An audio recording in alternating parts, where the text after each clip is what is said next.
Ahora sí, comparto la pantalla.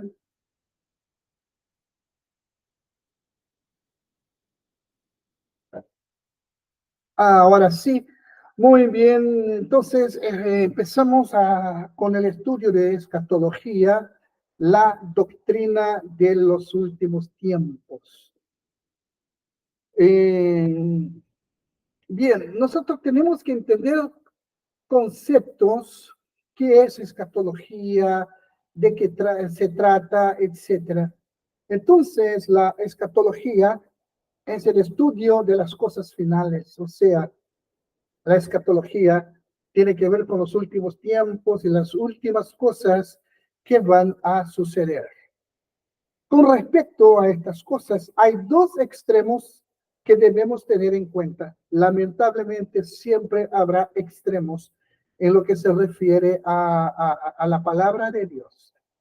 Tenemos la escatomanía, que es una preocupación excesiva por la escatología, como si no hubiera otra cosa para leer o estudiar en la Biblia, descuidando los temas que tienen que ver con el aquí y el ahora. Y también tenemos la escatofobia, que es el temor o la aversión a la escatología, como si lo que va a suceder no es importante, o como si fuera posible conocer nada de lo que va a suceder. Entonces ahí ya vemos yo diría, dos conceptos erróneos respecto a la escatología. Entonces tenemos la escatomanía y la escatofobia. Entonces ahí están los dos términos. Veamos primero las señales del retorno de Cristo. Mateo capítulo 24, versículo 33 nos dice así también: vosotros cuando veáis todas estas cosas, sabed que Él está cerca a las puertas. Bien, lo primero que tenemos que ver son las señales. Las señales son indicaciones de que Cristo está por retornar a la tierra. Técnicamente, estas señales se refieren a la revelación de Cristo y no al rapto. Existen señales obvias durante los 7 años de tribulación antes de la revelación, pero no existen señales que precedan al rapto. Interesante. Aunque hay condiciones que sugieren que el rapto va a suceder pronto. Es como siempre estamos escuchando: Cristo viene pronto. Siempre estamos escuchando. Hace 51 años que escucho que Cristo vendrá o que muy pronto podríamos ser raptados o arrebatados. Nadie jamás va a saber la fecha del retorno de Jesús hasta que Él venga. Aún así, hay ciertas cosas sucediendo a menudo que sugieren que su retorno puede que esté muy cerca. Entonces nosotros vamos a ver cuáles son estas señales. El regreso de Israel a la tierra prometida. Esto está muy claro. Ya hemos leído, hemos escuchado. Israel siempre, por lo menos hace más de 70 años, está en el ojo del huracán o es el blanco de la humanidad. Todos miran hacia Israel. Y cuando Israel retorna a la tierra prometida, a la tierra que nosotros amemos a la luz de las Escrituras, la tierra prometida a Abraham y a sus descendientes, que son los judíos. Cuando Israel retorna, nosotros nos damos cuenta de que hay algo muy interesante, porque la Biblia nos habla. Hay profecías muy claras sobre el regreso de Israel a su tierra prometida, y Jesús mismo dio algunas señales. La obvia aceleración de la maldad. Wow. Eso dispensa comentarios porque estamos viendo la maldad en escalones, en patamares, en niveles muy, muy elevados. Entonces, en todos los niveles nosotros vemos la maldad que está como que reinando y este cambio de valores también, los valores morales, los valores de familia, de patria, de respeto al prójimo, etcétera. Todo esto es una señal o una de las señales del retorno de Cristo. La incrementación de la apostasía. La apostasía, nosotros sabemos que es el abandono de la fe. Y también podríamos colocar dentro de esta incrementación de la apostasía el surgimiento de falsas sectas, que es demasiado, demasiado gente que dice que tal cosa es de Dios, que tal cosa viene de parte del Señor, cuando que en la verdad no es. Cosas, actitudes, procedimientos, comportamientos que no están en la Biblia y la gente dice que es sí de la Biblia. Por ejemplo, ayer yo le mostraba a mi esposa un video donde un supuesto pastor hace un acto profético. Él toma una bolsa con harina y echa en las personas diciendo que es la misma unción que hizo un profeta del Antiguo Testamento, que multiplicó la harina y echa un kilo de harina en las personas. Esto no es mandamiento. Sabemos sí que esto sucedió, claro, pero no es un mandamiento y tampoco la Biblia me dice que debo yo hacer eso de echar harina en las personas. Esto, no, esto no existe, es una cosa bizarra, absurda y que es una manifestación de herejía. Primero de Timoteo capítulo 4, versículo 1 nos dice, pero el Espíritu dice claramente que en los últimos tiempos algunos apostatarán de la fe, prestando atención a espíritus engañadores y a doctrinas de demonios. Es lo que la Biblia dice en los últimos tiempos. Ahí está este texto de 1 de Timoteo 4:1, nos habla de forma muy clara respecto a estas cosas. El clima socio-religioso preparándonos para la iglesia mundial. Estamos viendo ahora, por ejemplo, aquí en Brasil, eh, ya la gente no usa dinero, no, la gente sale, no usa dinero, o es tarjeta o sino una forma de pago que se usa por una aplicación en celular donde no hay necesidad del uso del dinero, del billete. Entonces, todo esto está como que propagándose a nivel mundial y es como una preparación social, yo también podría decir económica y religiosa, que nos prepara para una iglesia mundial. El ecumenismo, esta narrativa de que todos los caminos conducen hacia Dios, que debemos amarnos todos, que somos una... Incluso hay unos que dicen que el mundo es una gran aldea. Yo me acuerdo hace unas décadas se hablaba de una aldea global, donde todos allí, todas las sociedades, todas las religiones, todos los pacificadores, todos los economistas podrían estar juntos. Esto es una preparación para la iglesia mundial que a la luz de la Biblia sabemos que es para el reinado del anticristo.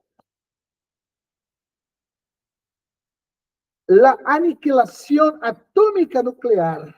Esto, el peligro de una guerra nuclear es diario.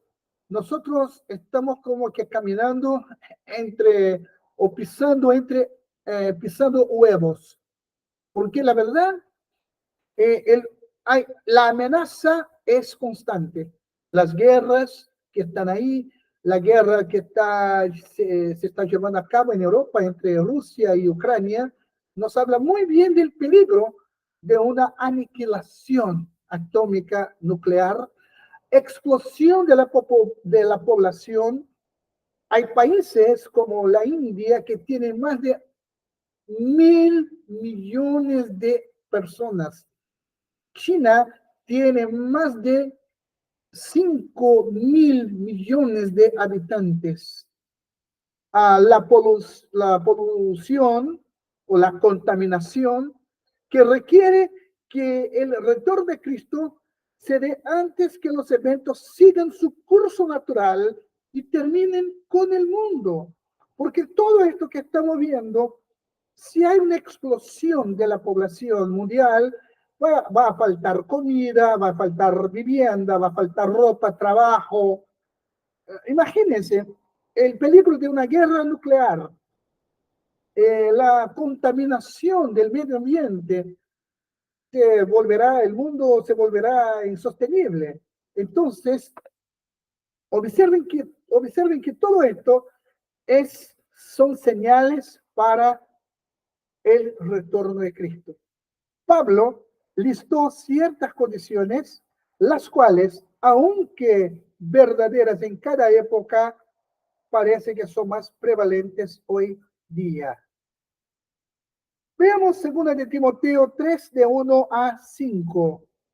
Observen bien, pero deben saber esto, que en los últimos días vendrán tiempos difíciles, porque los hombres serán amadores de sí mismos, avaros, jactanciosos, soberbios, blasfemos, desobedientes a los padres, ingratos e irreverentes, sin amor, implacables, calumniadores, desenfrenados, salvajes, aborrecedores de lo bueno, traidores, impetuosos, envanecidos, amadores de los placeres en vez de amadores de Dios, teniendo apariencia de piedad, pero habiendo negado su poder, a los tales evita. Pablo lista varios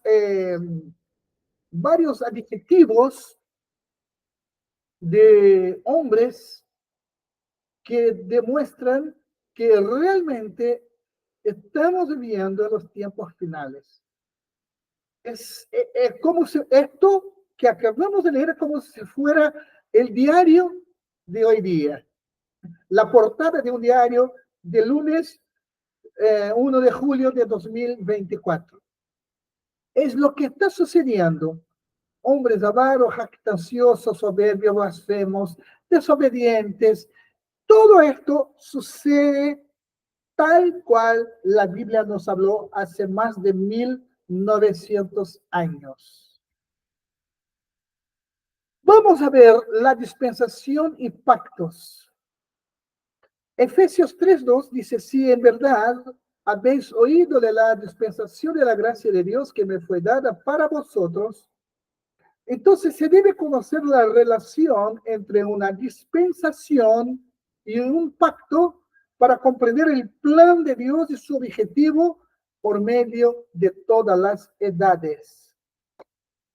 Una dispensación es una administración dentro de un periodo de tiempo que está basado sobre una prueba condicional para determinar si la gente va a ser fiel a Dios y a sus condiciones.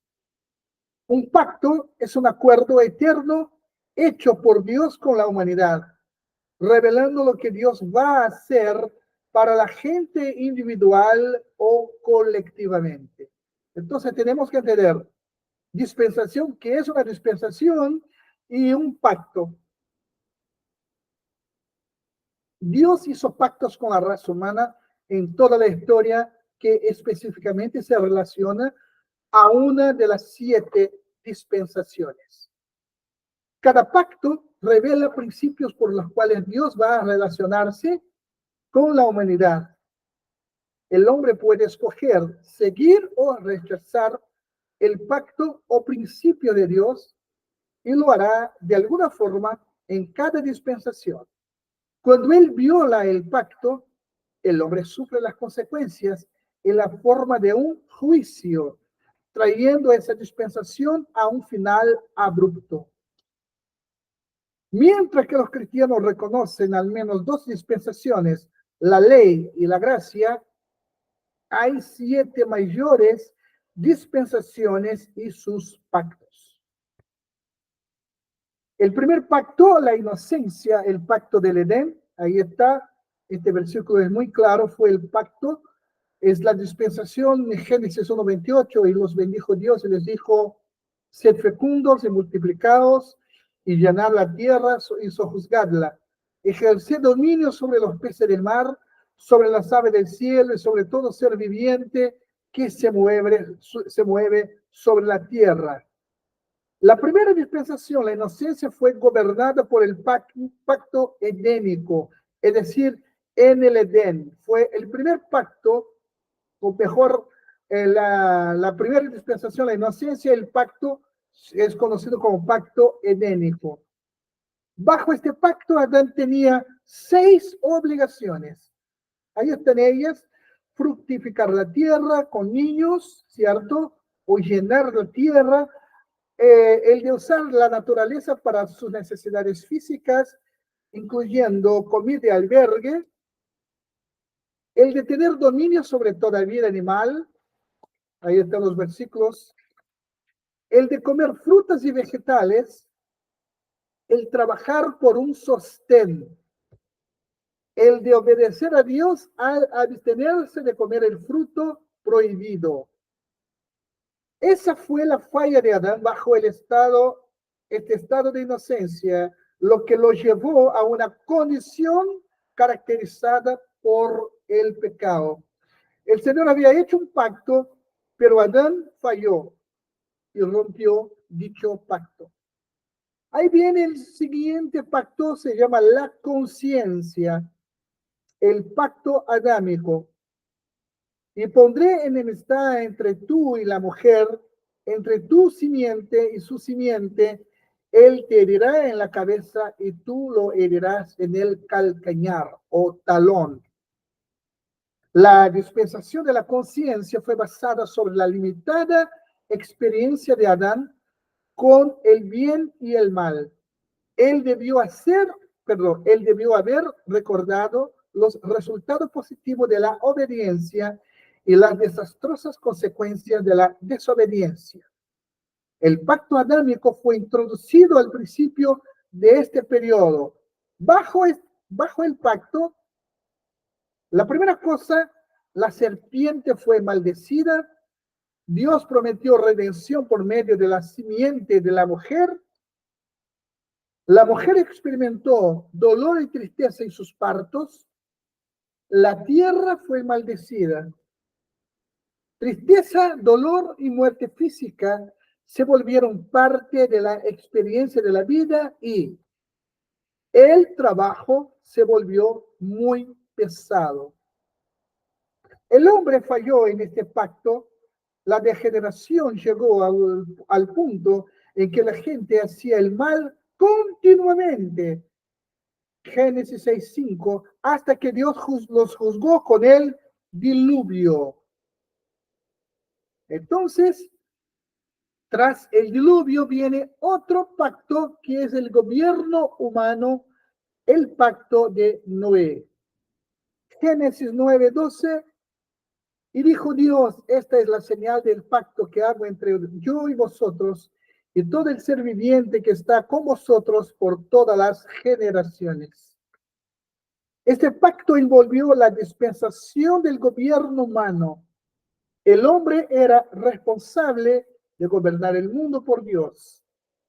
El pacto de gobierno de esta época era el pacto con Noé. Ahí está el versículo 11. Bajo este pacto, número 1, la relación del hombre con la tierra y el orden con la naturaleza fue confirmada. Número dos, el gobierno humano fue establecido y Dios prometió que nunca jamás iba a usar un diluvio mundial para juzgar al mundo. Y yo abro un paréntesis. eh, Tenemos ahí actualmente muchas inundaciones en diversos lugares, pero nada de esto se compara al diluvio que juzgó al mundo en los tiempos de Noé. Porque Dios dijo que jamás iba a usar un diluvio mundial para juzgar al mundo. La falla del hombre bajo esta dispensación culminó en la construcción de la Torre de Babel y resultó en el juicio de Dios al confundir las lenguas. Después llegamos a la promesa, a la dispensación de la promesa y el pacto abrahámico, el pacto con Abraham. Génesis 12:1, y el Señor le dijo a Abraham, vete de tu tierra, de entre tus parientes y de la casa de tu padre a la tierra que yo te mostraré. Cuando Dios estableció un pacto con Abraham, fue otro punto dramático en la historia humana. Abraham y sus herederos recibieron una promesa incondicional. Bajo este pacto, Dios prometió hacer de Israel una gran nación, bendecir la simiente de Abraham, darle a él un gran nombre, hacer de él una bendición, bendecir a aquellos que lo bendijeran y maldecir a aquellos que lo maldijeran, darle a la tierra prometida y por medio de sus descendientes bendecir todas las familias de la tierra con un redentor. La falla de Israel con esta dispensación fue ilustrada al dejar sus tierras e irse a vivir a Egipto y resultó en la esclavitud. Egipto fue lugar de esclavitud. El test final de Israel bajo esta dispensación ocurrió cuando Dios atentó el llevarlos de regreso a la tierra prometida. Sabemos lo que pasó. La ley, el pacto mosaico. Éxodo 19, 5-8. Ahora pues, si es verdad escucháis mi voz y guardáis mi pacto, seréis mi especial tesoro entre todos los pueblos, porque mía es toda la tierra. Y vosotros seréis para mí un reino de sacerdotes y una nación santa. Estas son las palabras que dirás a los hijos de Israel. Entonces Moisés fue y llamó a los ancianos del pueblo y expuso delante de ellos todas estas palabras que el Señor le había mandado. Y todo el pueblo respondió a una y dijeron, haremos todo lo que el Señor ha dicho. Y llevó Moisés al Señor las palabras del pueblo. La dispensación de la ley significaba el gobierno por el pacto mosaico. El pacto fue dado a Israel para revelar el pecado y la muerte. La ley reflejó la santidad de un Dios personal, instruyó a la gente en la disciplina de Dios, les recordó a ellos por medio de sus sacerdotes y sacrificios de la salvación de Dios y actuó como un pedagogo, maestro, para guiarlos a Cristo. La ley contenía 3 elementos, veamos. Mandamientos revelando la justicia de Dios, juicios expresando los requerimientos sociales y ordenanzas dirigiendo la vida religiosa de Israel. Entonces hay 3 elementos en la ley. Nadie fue salvo jamás guardando la ley. Esta era simplemente la guía moral de Dios para Israel. Esta dispensación terminó con el juicio vicario sobre la cruz, ya que Cristo murió por los pecados de todos los hombres. Lleguemos a la gracia, el nuevo pacto. Jeremías 31, versículo 31 dice, he aquí, vienen días, declara el Señor, en que haré con la casa de Israel y con la casa de Judá un nuevo pacto. En esta profecía Jeremías ve de antemano el nuevo pacto, testamento, que Dios hará con la humanidad al extender su gracia a los gentiles. Bajo este nuevo pacto, Dios va a llamar a un pueblo para sí mismo de todas las naciones de la tierra para formar la novia de Cristo. En Apocalipsis 2, de 1 a 9, encontramos este texto. Este nuevo e incondicional pacto es mejor que el viejo pacto, ya que esto descansa sobre la eficiencia del sacrificio de Cristo por todos los pecados de la humanidad. Vamos a ver aquí rápidamente Hebreos 8, se encuentra acá, Hebreos 8, de 10 a 12. Vamos a ver acá, vamos a leer Hebreos 8.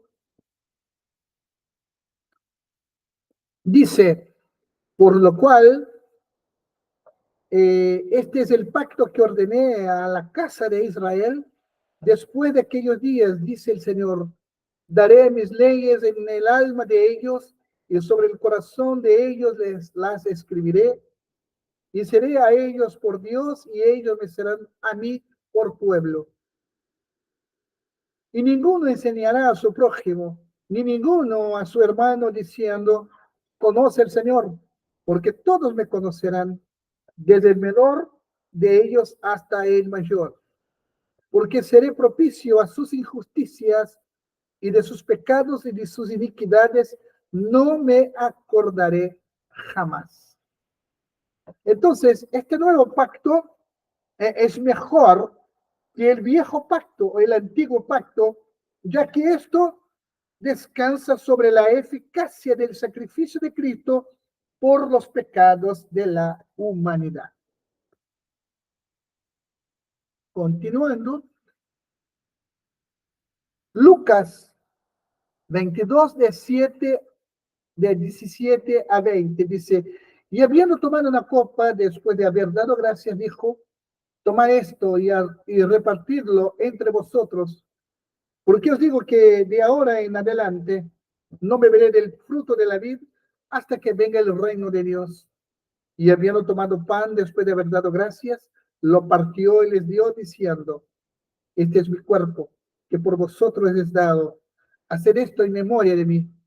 De la misma manera, tomó la copa después de haber cenado, diciendo, esta copa es el nuevo pacto en mi sangre, que es derramada por vosotros. El cumplimiento en los tiempos, el pacto davídico.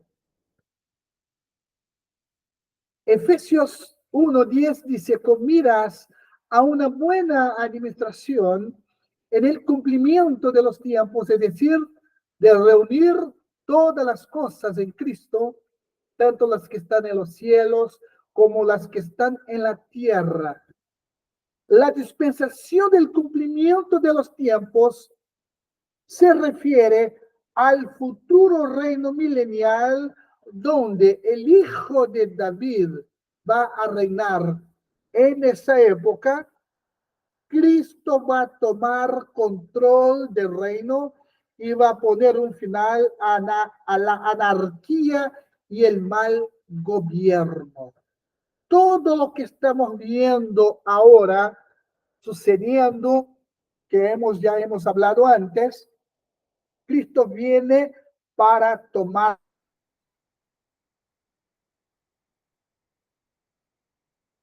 él. Dice acá, en Isaías capítulo 11, 3 y 4, se deleitará en el temor del Señor y no juzgará por lo que vean sus ojos, ni sentenciará por los que oigan sus oídos, sino que juzgará al pobre con justicia y fallará con equidad por los afligidos de la tierra, herirá la tierra con la vara de su boca y con el soplo de sus labios matará al impío. Los hombres van a ser recompensados y dados descanso. En primera de Tesalonicenses 1, 6 y 7 dice, porque después de todo, el justo delante de Dios retribuir con aflicción a los que os afligen y daros alivio a vosotros que sois afligidos y también a nosotros cuando el Señor Jesús sea revelado desde el cielo con sus poderosos ángeles en llama de fuego. La maldición sobre la creación va a ser levantada. Estamos viendo que todo lo que está sucediendo en la tierra, ahí hay un texto de Isaías 6, a ver si tenemos, si podemos leer Isaías capítulo 6, perdón, 11, 6 a 8. Veamos.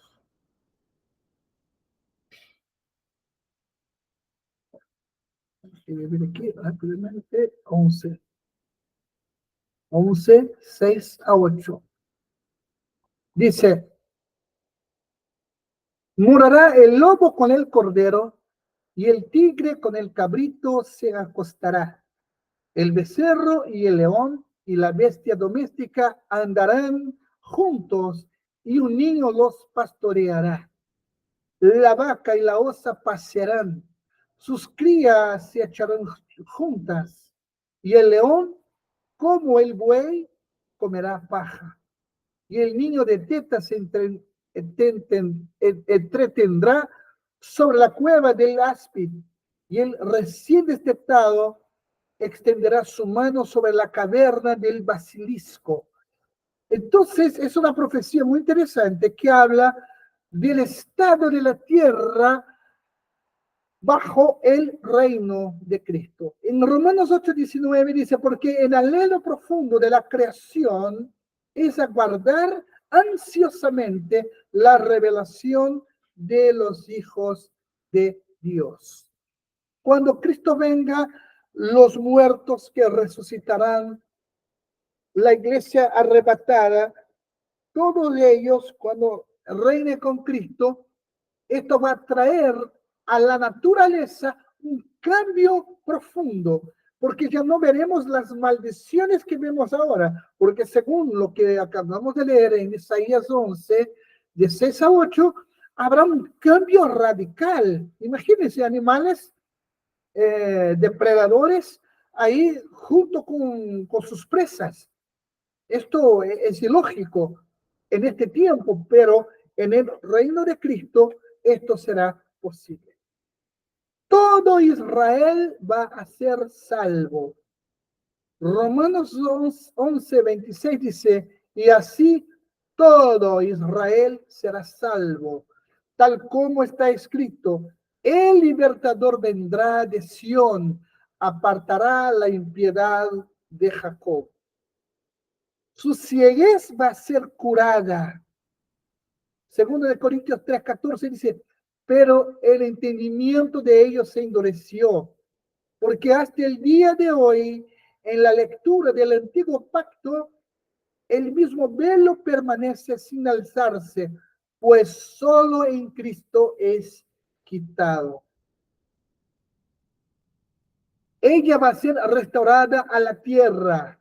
Ezequiel 39:25 dice, por tanto, así dice el Señor Dios, ahora restauraré el bienestar de Jacob y tendré misericordia de toda la casa de Israel y me mostraré celoso de mi santo nombre. El tiempo de los gentiles va a terminar. Esto está profetizado y se va a cumplir en este cumplimiento de este pacto. El pacto de gobierno de esta época es única, aunque tiempo considerable pasa entre su revelación y su cumplimiento. El pacto davídico ofrece la recompensa de Dios en 4 formas. Establecer el trono de David. Número 2, garantizar autoridad para reinar sobre su pueblo. Perdón. Número 3, para establecer su reino. Y número 4, para reconocer el reino de David perpetuamente. Ahí viene la pregunta, ¿cómo este reino de David es reconocido perpetuamente? A través de Jesucristo. Porque el Señor dijo que sobre el trono de David habría siempre un rey. Y siempre hubo, hasta el cautiverio en Babilonia, hubo rey. Y hubo un descendiente que es Jesucristo, que por derecho es descendiente de David y como tal tiene derecho al reino prometido a David. Entonces Cristo reinará perpetuamente. La falla de la humanidad en la dispensación final se muestra en una revuelta final, causando que los rebeldes sean juzgados en el lago de fuego. Apocalipsis 27, 8 y 13. Cuando los 1000 años se cumplan, Satanás será soltado de su prisión y saldrá a engañar a las naciones que están en los 4 extremos de la tierra, a Gog y a Magog, a fin de reunirlas para la batalla. El número de ellas es como la arena del mar. Y el mar entregó a los muertos que estaban en él, y la muerte y el Hades entregaron a los muertos que estaban en ellos, y fueron juzgados cada uno según sus obras. Efesios 3:2 dice, si en verdad habéis oído de la dispensación de la gracia de Dios que me fue dada por vosotros. Veamos algunas parábolas del reino. Se habla mucho del reino de Dios, que Jesús va a reinar, pero tenemos que entender dentro del estudio de escatología lo que va a suceder y lo que fue profetizado antes por el mismo Jesucristo. Dice Mateo 13:52, dice, y él les dijo, por eso todo escriba que se ha convertido en un discípulo del reino de los cielos es semejante al dueño de casa que saca de su tesoro cosas nuevas y cosas viejas. En el Evangelio de Mateo, el reino del cielo recibe especial tratamiento. El término, el reino del cielo y el reino de Dios son casi siempre usados intercambiablemente para referirse a todo el cuerpo de creyentes. Las 7 parábolas de Mateo 13 proféticamente describe el curso de esta época. Primera, habrá un periodo de sembrar el evangelio por todo el mundo. Es la parábola del sembrador. Va del versículo 1 al 23. Ahí Jesús habla de la parábola del sembrador, explica la parábola, qué significa ella. Entonces esta es la primera parte. Segunda, ocurrirá una contrasiembra obrada por Satanás. De los versículos 24, 30, 36 a 43, es la parábola del trigo y de la cizaña. La tercera, va a haber un crecimiento externo del cristianismo, pero no necesariamente de la iglesia verdadera.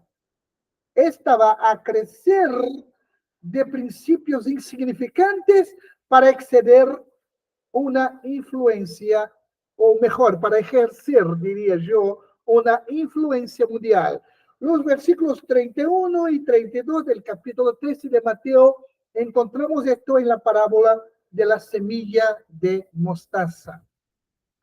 La cuarta parábola de levadura, principio de corrupción, contrasta la verdadera doctrina con la falsa doctrina sembrada por una iglesia corrupta en un mundo no convertido.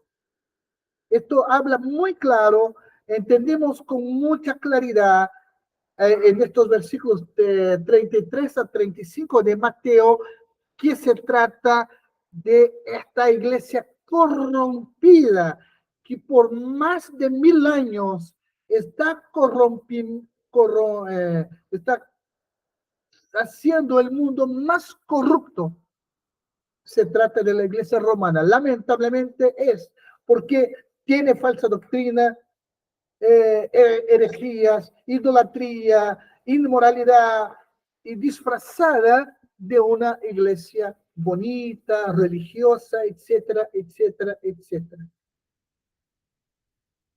Y la quinta cosa, la quinta parábola muestra a Cristo buscando a los perdidos en el mundo entero para juntar a su gente especial para sí mismo.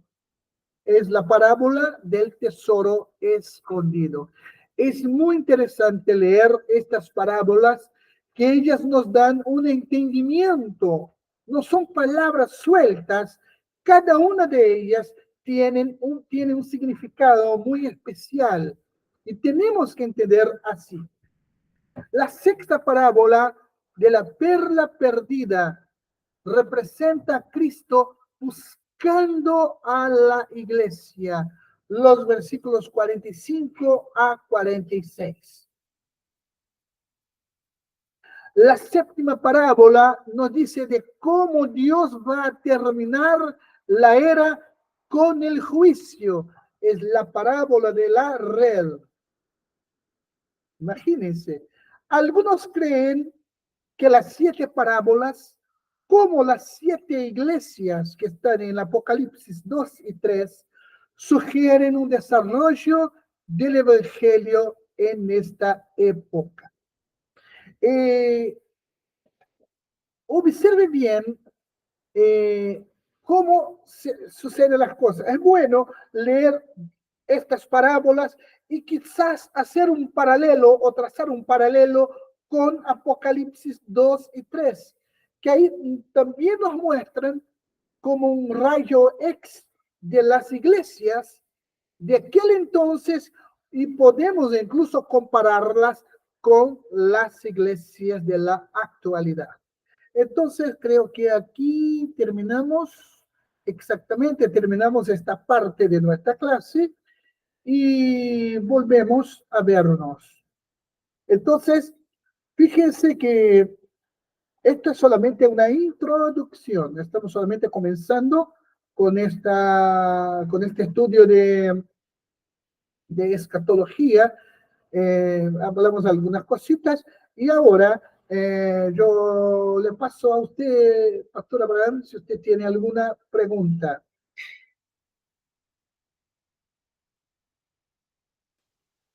Maestro. Sí, le escucho. No sé si más adelante va a hablar otra vez acerca de la apostasía, ¿ya? Es posible, sí, es posible. Ya, porque yo la verdad que tenía una pregunta escrita acerca de ese tema, pero no quisiera, si va a hablar más adelante, no quisiera de la... Pero si usted quiere preguntar ahora, no hay ningún problema. Ya, cuando usted habló acerca de la apostasía, ya la pregunta dice la siguiente. La gente que es cristiana, ¿cierto? Y está detenida, ¿es una apóstata? ¿Detenida en qué sentido? Para ser más específico. Ya. Yo en mi iglesia, ya, o sea, en la iglesia del Señor, pero que yo ministro, hay gente que se fue. Ya. Pero no está asistiendo a ningún lado. ¿Cierto? A ningún lado, pero no se congregan, no van a ningún lado.